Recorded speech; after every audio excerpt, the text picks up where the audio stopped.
we're seeing a Labour government saying to those councils, if you want to cancel the elections...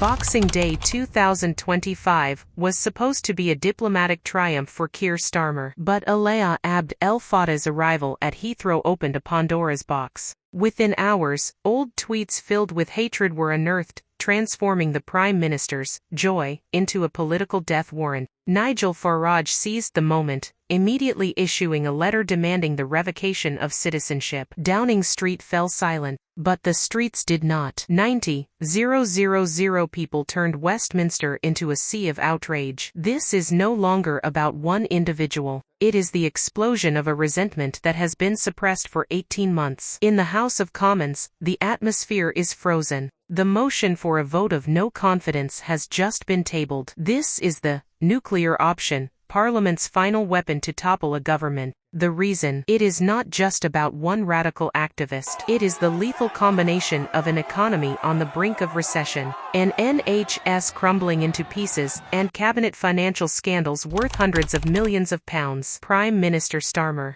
the man who once promised stability, is now fighting for his own political survival. The British people are asking, who does the law actually protect? While peaceful protesters are swept up in arrests for a single social media post, individuals with anti-British ideologies are welcomed with open arms. The concept of two-tier policing is no longer a conspiracy theory. It is a visible reality at the barricades of Whitehall. With 120 people injured and dozens of police officers bleeding in a night of absolute chaos, the message is clear. When a government loses the moral authority to maintain order, the fortress of power begins to crack from within. The clock has begun to tick. Under British law, the government has exactly 14 days before the decisive vote. Inside number 10 Downing Street, ministers are already calculating their exit strategies. Will Angela Rayner or Wes Streeting emerge as the successor? Or will Britain be plunged into a volatile snap general election?